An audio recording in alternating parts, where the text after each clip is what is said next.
Now let's touch on the last piece of this new job hunting process, and that is your job insurance plan, your escape plan, your backup plan, your emergency plan. Whatever name you want to give it, this is the single document that you must keep so that you can hit the floor running in the event that you ever lose your job.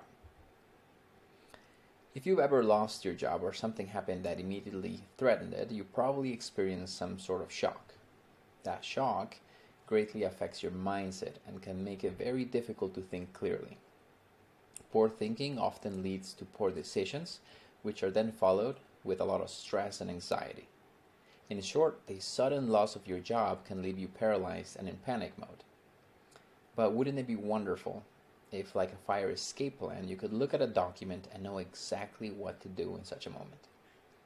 Well, that's the escape plan that you'll be creating. And you'll need to have that document fairly up to date and readily available so that if your job is ever threatened and you have difficulties with your mindset, you can turn to that document and trust in your preparation. The first thing that should be in your plan is the details around your finances. In the finance section of this course, you should have identified your survival minimum, or what we call required spending.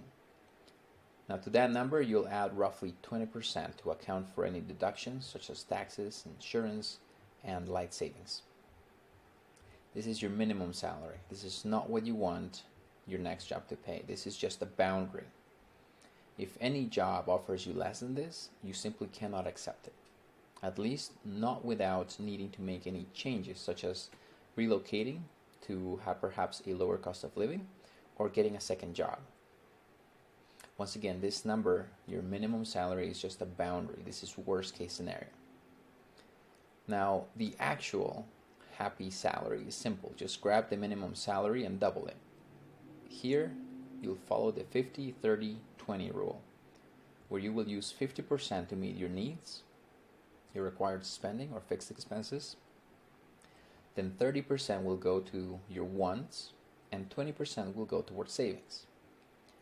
You'll notice that the happy salary is heavily dependent on your survival minimum. The higher that survival minimum is, the more you'll have to earn to stay in the happy salary realm. So once again, we see the importance of the gap, the difference between your income and your survival minimum. So keep these numbers always present and always up to date, and work to maintain a low survival minimum. And lastly, in order to prepare for the worst, you need a cushion of savings. So two things to keep in mind for your escape plan. First, how much is in your current savings? How many months can you last with them and without a job? And second, what is your goal? How many months worth of savings do you actually want to have? Now, the suggested amount is 6 months. If you're not there yet, if you're not where you want to be, that's all right. Just set a date and then work and plan to achieve it. If you ever lose your job and you know how much time your savings translate to, then great. You have a time frame for finding your next job. If you have not figured this out yet, please don't wait till the last minute. These calculations are done best when you are at peace and have a clear mind. A panicked mind will create more panic. So be sure to always keep your finances updated.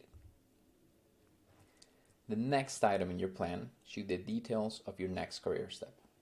This is where we tie in the career clarity piece. By now, you should have a pretty good idea of what kind of work environment, and lifestyle you want to have, and hopefully, you have also identified your next role and potential companies that offer what you're looking for. Here, you list out that role in as much detail as possible. For example, you can say something like project manager in the tech industry with my top companies being A, B, and C. Now that you have your next role, there are 2 more things that you'll need to do in order to prepare for it. And that is, first, develop the skills or gain the qualifications you need to take that role, if in case there's any missing. And second, start to identify individuals that can further shed light on that role, the companies you have selected, or any other aspects of that next career step. For this section of your plan, all you're doing is listing out as much as you can about your next job so that you don't forget it. And the qualifications needed will help you set goals so that you can work and achieve them. Then you need to make sure that your job hunting tools are always sharp and handy. So first thing, your resume. It needs to be tailored to your next job. If you can get this done professionally while you're happy and employed, it will save you a lot of time and money down the road, especially if you ever find yourself unemployed.